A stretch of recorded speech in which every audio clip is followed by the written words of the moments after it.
Son las 8 horas con 16 minutos. Dentro de 9 días, los ecuatorianos acudiremos a las urnas para ejercer nuestro derecho al voto y elegir presidenta o presidente de Ecuador. Damos la bienvenida al abogado Roque Ordóñez. Él es asambleísta elegido por la provincia de el Azuay. Se encuentra también con toda la coalición que apoya a Luisa González, realizando o coadyuvando en esta campaña para tratar de lograr esos pocos votos disponibles que se supone están aún indecisos en Ecuador. Habíamos comentado que al cierre de las encuestas se ha ratificado un tácito empate entre los dos candidatos, pues las mínimas diferencias que exhibieron encuestadoras del día de ayer al cierre daban cuenta de que no se supera de ninguna manera una diferencia significativa, es decir, que supere el margen de error que cualquier encuesta puede dar. ¿Cómo se llega a estas elecciones, abogado Ordóñez? Le damos la bienvenida. Muy buenos días, Gustavo. Un saludo cordial a usted, a la ciudadanía cuencana Azuaya que nos escucha por este prestigioso medio de comunicación. Una vez que culminó ya el proceso electoral de la primera vuelta, nuestra tarea fundamental es poder llevar un mensaje de esperanza en los diferentes sectores de la provincia de la Azuay, en las cantones, en las parroquias, en donde hemos llevado con mucha objetividad y con mucha seriedad las propuestas que tiene nuestra compañera Luisa, en quien tiene capacidad, experiencia, liderazgo, conoce el sector público, versus, digamos, lo que se pudo evidenciar en un debate, un candidato presidente que no conoce el sector público, que no tiene la experiencia, la capacidad, y que indudablemente se pudo evidenciar la falta de conocimiento del sector público. En la primera vuelta, Daniel Noboa ganó en la provincia de la Azuay. ¿Cómo ven las cosas para esta segunda vuelta? Bueno, nosotros lo que hemos venido sintiendo, hay un descontento generalizado por las diferentes mentiras que ha venido dando el candidato presidente en temas muy claves y fundamentales e importantes para los cuencanos y los azuayos, que en los datos que nosotros podemos revisar, una de las mayores preocupaciones es el índice de inseguridad que se ha tomado las calles, que ahora, antes era un tema complejo, difícil a nivel nacional, las provincias de la costa, pero hoy ya es un problema que nos atañe, digamos, a los cuencanos y a los azuayos. Hoy veía en algún medio de comunicación, por ejemplo, que nuevamente hace una semana hubo un asalto en la vía Cuenca-Molleturo-Naranjal y que hoy nuevamente con disparos y balaceras a las furgonetas, eso no le hace bien al país, eso no le hace bien. Nos llevaron a una consulta popular en donde nos subieron del 12 al 15%, en donde so pretexto de querernos brindar la seguridad a los ecuatorianos, en nada, en lo absoluto. Nos hablaron de un plan Fénix, que nadie conoce el plan Fénix presentado por el gobierno nacional, más allá de la ministra de gobierno en la Asamblea Nacional, exhibir en muy pocos segundos un plan que decía que es reservadísimo. Tenemos militares en las calles, estados de excepción tras estados de excepción. Lo que nosotros claramente vemos, hay una improvisación por parte del gobierno nacional, de su equipo de trabajo, y que le termina afectando a los ecuatorianos. Hoy, la tasa de homicidios es de 45 homicidios por cada 100.000 habitantes, lo que nos convierte en uno de los países más inseguros de la región, en donde 5 ciudades de nuestro país están dentro de las 50 más peligrosas del mundo. ¿Qué va a hacer el gobierno de González, de la Revolución Ciudadana, al respecto de la seguridad? ¿Qué es lo que propone? Es uno de los temas claves Primero, del país. Hay que recuperar la institucionalidad. Hay que dotarle de presupuesto a la Policía Nacional, a las Fuerzas Armadas. Hay que empezar uno de los planes, programas y proyectos que se impulsó en los 10 años de la Revolución Ciudadana y que fueron muy efectivos y felicitados, y un ejemplo para Latinoamérica, en donde nos convirtió en el segundo país más seguro de la región. Hay que tener un Ministerio de Justicia encaminado a poder impulsar una política penitenciaria. Hay que volver a las pruebas del polígrafo. en donde los elementos de la Policía Nacional y de las Fuerzas Armadas que conozcan temas sensibles y sacarles a esos malos elementos. 20,000 nuevos miembros de la Policía Nacional. Hay que fortalecer y recuperar los UPCs que están abandonados. Hemos visto en algunos sectores aquí mismo, en la provincia de La Suay, desmantelados. No tenemos policía, no tenemos equipamiento. Los vehículos que necesita la policía hemos visto a través de las... Se va a fortalecer a las fuerzas del orden para combatir a la través delincuencia. De las redes sociales como policías empujando los vehículos por falta de gasolina. Eso es lo que representa el actual gobierno, eso es del viejo país, versus lo que proponemos, obviamente, fortalecer la institucionalidad, presupuesto a la Policía Nacional, a las Fuerzas Armadas, dotarle de los implementos necesarios, no con los cartones, no con los chalecos de cartón, que se ha evidenciado a nivel por los expertos en materia de seguridad, porque atrás de ese uniforme también hay un padre de familia, hay un hijo y hay que darle... ¿Pero qué opina usted, abogado Ordóñez, de las críticas que se le hacen a la Revolución Ciudadana? Además, se le endosa ese crecimiento que tuvo la violencia aquí en el Ecuador por las políticas que se siguieron durante el gobierno de Rafael Correa en materia de seguridad. Se optó allí por tener acercamientos, incluso acuerdos con pandillas ecuatorianas, incluso con grupos delincuenciales, y esto se dice, si bien generó una relativa paz en el país, no existía esta situación de enfrentamiento y de altísima violencia, pues efectivamente, como usted lo señala, las muertes violentas en Ecuador se han multiplicado, han crecido enormemente, pero esto sembró, dejó un caldo de cultivo que fue evolucionando a lo que tenemos ahora. No, para nada, en absoluto. Lo que se pudo es pacificar la política pública con los diferentes sectores, y esos obviamente los grupos delincuenciales organizados.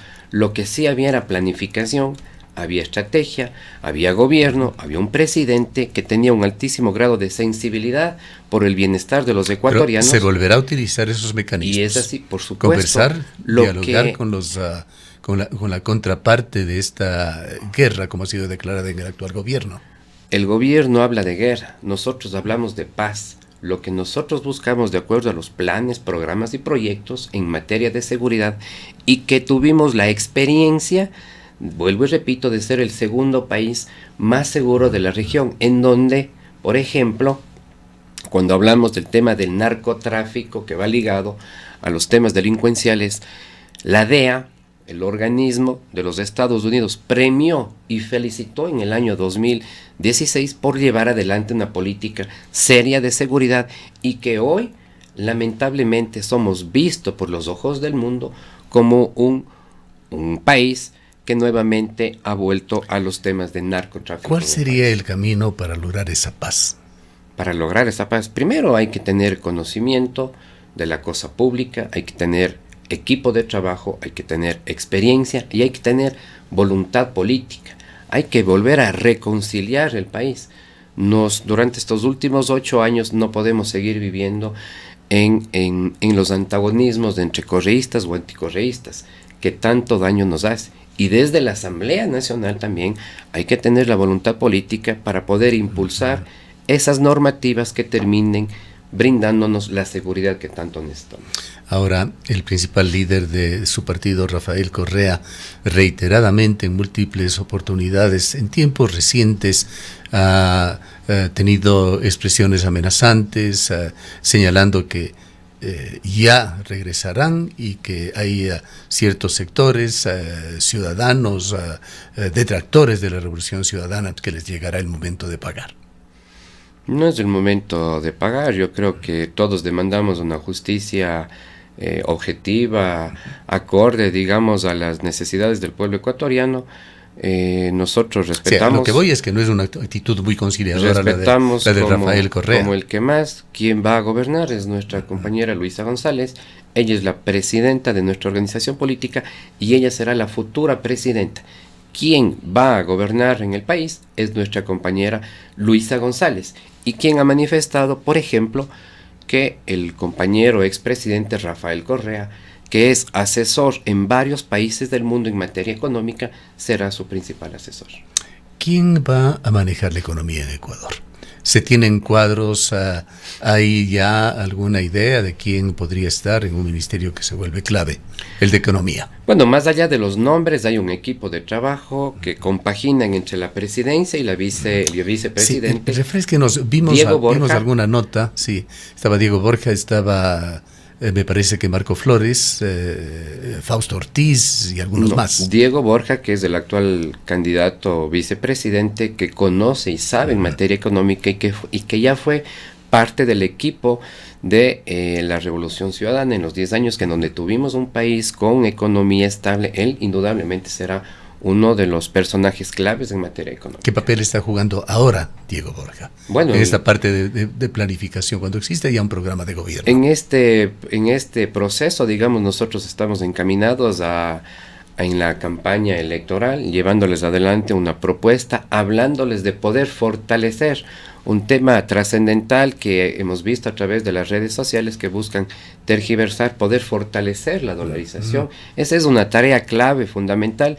Ese es el compromiso de nuestra compañera Luisa González y de poder impulsar los planes, programas y proyectos en materia económica y volver a tener la estabilidad que nosotros la tuvimos. Se ha hablado mucho de los exabruptos que se han dado. Luisa González ha tenido que estar dando declaraciones tratando de interpretar lo que dijo Paola Cabezas, por ejemplo. Pero acaba de dar declaraciones nuevamente Ricardo Patiño, en la entrevista de Russia Today, que usted probablemente lo habrá visto, en el cual Ricardo Patiño hablaba de una crisis global que se estaría dando con los Estados Unidos, que se estaría debilitando enormemente y en consecuencia también la debilidad del dólar. Usaba esas metáforas de que mucha gente, o se refería a alguien que le había señalado de que los dólares simplemente se los irá dejando ya como recuerdo en una canasta, expresiones de ese tipo, que no contribuyen justamente a esa visión que Luisa González ha tratado de dar, de que su gobierno defenderá la dolarización, y no solo la defenderá, sino que la fortalecerá.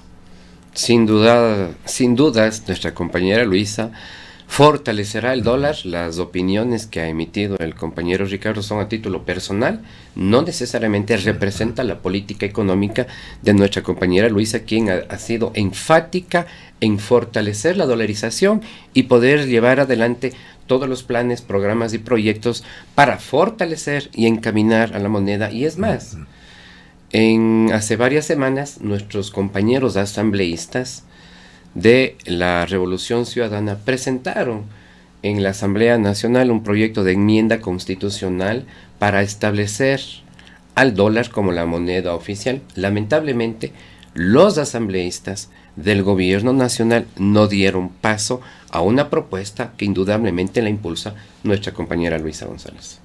¿De qué manera fortalecerá la dolarización Luisa González? ¿Qué pasos tomaría? Bueno, primero es la experiencia que nosotros pudimos tener en la estabilidad económica en los 10 años de la Revolución Ciudadana, tener los nexos en cooperación internacional, aumentar el empleo, aumentar el tema de todos los planes, programas y proyectos en materia económica que pueda fortalecer la dolarización, y eso pasa también por la inversión pública que va de la mano con cobrarle los impuestos de los grandes deudores, como por ejemplo del candidato presidente, en donde en el debate pudimos evidenciar que no le va a cobrar a la familia del actual candidato presidente, que son cerca de 96 millones de dólares que nos va a servir para invertir en salud pública, en seguridad, en vialidad, y sobre todo a través del SRI tenemos más de 1.500 millones de dólares de deuda en firme, no en litigio, pero es que mucho, nos va a mucho servir. Y muchísimo más lo que requiere Ecuador, pues este año se enfrenta ya a un déficit de 5.000 millones de dólares, que primero hay que cubrirlo. Bueno, lo que ha dicho es poder renegociar la deuda que nosotros tenemos con los organismos internacionales, que por cierto, el Fondo Monetario Internacional le suspendió el préstamo de 400 millones de dólares al actual candidato presidente por la discrecionalidad de estar manejando esos recursos en tiempos electorales.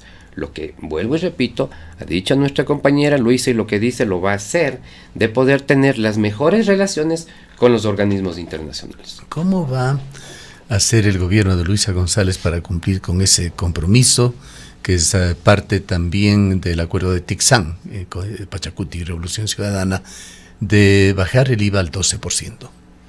Bueno, ese es, primero, hay un acuerdo, un compromiso con Pachacuti, con el Partido Socialista y con más de 100 organizaciones gremiales, comunitarias, sociales, a lo largo y ancho del país, en donde han demostrado y han exteriorizado el apoyo a la candidatura de Luisa González, en donde se establecen 25 puntos, y uno de esos puntos es bajar el IVA del 15 al 12%, que nos va a permitir que dicho sea dinamizar, de paso, fue ya una propuesta de Luisa González, dinamizar la economía, porque ese 3% sí le termina afectando al bolsillo de los ecuatorianos.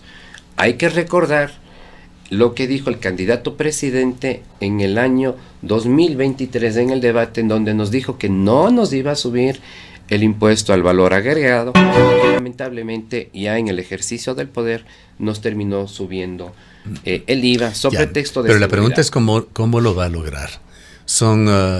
Acabábamos de hablar con el economista Carlos Cordero, le pedíamos una estimación de cuánto significaría esa reducción de los 3 puntos del IVA, y dice, por lo menos 2.500 millones de dólares más, que se sumarían a este déficit de 5.000 millones, abriendo ya un déficit de 7.500 millones de dólares, si es que se llegara a realizar. ¿Cómo va a compensar esa falta de ingresos si es que se llega a bajar el IVA, que además tiene otro tipo de obstáculos de carácter legal? Pues necesitará para eso lograr el voto de una mayoría calificada en una asamblea que estará con fuerzas totalmente equiparadas. Bueno, y en el ejercicio de poder como futura presidenta hay que tener la voluntad política dentro de la Asamblea Nacional, más allá de las diferencias que nosotros podamos tener. Hay más bien el ánimo de las diferentes fuerzas políticas de poder impulsar aquellas normativas que nos permitan, vuelvo y repito, crear una estabilidad económica. 1. 2. También ha hablado de las diferentes dineros o reservas que nosotros tenemos en bancos extranjeros, cuando nuestro pueblo, cuando nuestra gente no tiene qué comer, cuando la inseguridad se ha tomado las calles, es indudablemente que pasa por un tema de voluntad política de traer los recursos para el beneficio de los ecuatorianos. ¿Cuáles son estos dineros, estas reservas en bancos extranjeros? Bueno, son cerca de ¿A qué se refiere? Son cerca de 10.000 millones de dólares que existen en bancos extranjeros. Vuelvo y repito, lo que dinero de Ecuador, del gobierno ecuatoriano. Por supuesto, lo que se busca. Pero ¿puede indicarnos cuáles son? Vuelvo y repito, pasa por un tema de voluntad política. Esa voluntad política, cuando no tenemos seguridad, cuando le están matando a nuestra gente, cuando acuden nuestros adultos mayores al seguro social y no tienen medicinas, no tienen médicos, cuando acuden nuestros niños a las escuelas, cerca de 74.000 adolescentes salieron de la etapa escolar. Sí, por supuesto. Pero que hay respóndame, que utilizar, abogado Ordóñez, ¿a qué 10.000 millones de dólares en bancos extranjeros? Hay que utilizar las reservas, estimado Jorge, para el beneficio de los ecuatorianos. Habla de las reservas internacionales. De las reservas monetarias para el beneficio. ¿En qué medida va a utilizar Luisa González de estas reservas? Ella, de acuerdo con testimonios en una reunión de carácter privado, pues así lo habían acordado las partes, con la Cámara de Comercio de Quito, de acuerdo con testimonios, luego de que la propia Revolución Ciudadana exteriorizó algunos aspectos de esta reunión, salieron gente que había participado, empresarios, que decían que estaban realmente abrumados por las declaraciones de Luisa González en el sentido del uso de las reservas internacionales. Pero ella al día siguiente negó, dijo que no lo había dicho. Ahora usted nos vuelve a decir que se van a usar las reservas internacionales. Todas las medidas y recursos económicos que pase por la voluntad política para dotarle de seguridad a nuestra gente, de dotarle salud a nuestra gente, de dotarle educación a nuestros jóvenes, hay la voluntad política de tomar todas las decisiones para el beneficio del pueblo ecuatoriano. Pero el uso de las reservas internacionales, ¿está usted consciente de los problemas que podría traer?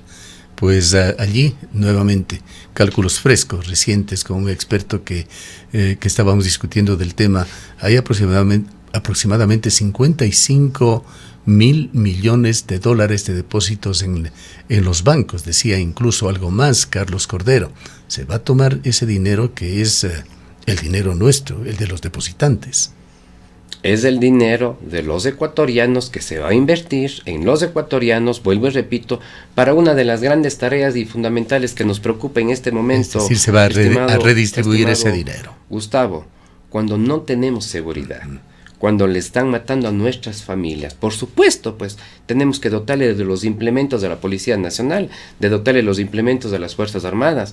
Cuando nuestra gente se está muriendo, el año anterior, cerca de 1.000 pacientes murieron por la falta de pago a las dializadoras. Por supuesto pasa por un tema de voluntad política entre mantener el tema de dinero en las reservas y dotar de salud, de educación, de seguridad al pueblo ecuatoriano. Esa es la gran diferencia, porque nosotros tenemos un altísimo sentido de sensibilidad con las necesidades ecuatorianas. Utilizando las reservas, bajando el IVA, se va a profundizar la crisis, abogado Ordóñez, aquí en el país. Si es que esto sucede, realmente va a haber también una continuación, un declive más rápido del sector empresarial, productivo del país, que se encuentra ya en gravísimas dificultades. Y de allí nos preguntamos cómo va a encajar estas otras aspiraciones que ojalá se cumplieran, de Luisa González, de generar, por ejemplo, 2 millones de empleos en su periodo. Para generar empleos se requiere realmente reactivar todo el sistema productivo y conseguir, además, dinero que no sea de las reservas, dinero que sea de inversión, ya sea nacional o inversión extranjera. Crisis que ya estamos actualmente. La gente se está muriendo de hambre. Así les es. Están matando a nuestras familias. Así es, la situación del país es crítica. 74.000 niños salieron de sus escuelas. Tenemos 120.000 jóvenes que no ingresaron a las universidades, que están cruzando la frontera del Darién, en el mejor de los casos. Lamentablemente, otros han sido presa fácil de la delincuencia organizada. Eso pasa por un tema de voluntad política. Aquí lo que se busca es poder implementar una inversión fuerte, pública, con la mano también del sector privado, para poder generar totalmente empleo. Totalmente de acuerdo con lo que usted señala, pero ¿de dónde va a salir ese dinero? Es inversión fuerte, pública. Vuelvo y les repito, primero cobrándole las deudas a los morosos, ¿no es cierto? Vuelvo y repito, son cerca de 1.500 millones de dólares en firme, que el SRI no los está cobrando. Uno, utilizar las reservas para el beneficio del pueblo ecuatoriano, para dotarles de salud, de educación, de seguridad, de que la gente no se muera de hambre en las calles. Por eso es lo que nosotros buscamos, y esa capacidad, ese liderazgo y esa voluntad política la tiene la compañera Luisa González. Bien, no quisiera dejar de tratar temas de la Asamblea Nacional. ¿Cómo van las cosas allí? Entendemos que ya quedaron definidas la primera minoría y segunda minoría, 68 legisladores, la Revolución Ciudadana, 67 ADN, está en firme también, entendemos, un acuerdo con Pachacuti que sumaría 9 votos para la Revolución Ciudadana. ¿Qué más? ¿Qué más se ha dado allí? Se perfila una situación en la que, pongámonos en el escenario de que Luisa González sea la nueva presidenta de Ecuador, pueda lograr una mayoría simple que le permita trabajar, que le permita sacar adelante sus proyectos, y qué decir también sobre posibilidades de una mayoría calificada, que va a ser mucho más difícil. Sí, esta semana el Tribunal Contencioso Electoral ratificó el escaño que estaba en disputa en la provincia de Pichincha, ratificando a la Revolución Ciudadana como la primera fuerza política o la primera mayoría, como usted lo menciona. Minoría. La primera minoría. Esto pasa por un tema de voluntad. Vuelvo y repito, estamos cansados los ecuatorianos de las broncas, de lo que ha venido siendo la Asamblea Nacional en los últimos años. Esto pasa por un tema de poder reconciliar y de poder tener la voluntad política de todas las fuerzas políticas de Pachacuti, de los diferentes movimientos que han logrado uno o varios escaños a nivel nacional, incluso con el movimiento del actual candidato presidente de poder llevar adelante una agenda legislativa mínima con acuerdos claros que nos permita tener gobernabilidad en los próximos años. ¿Cuántos votos podrían tener asegurado a estas alturas?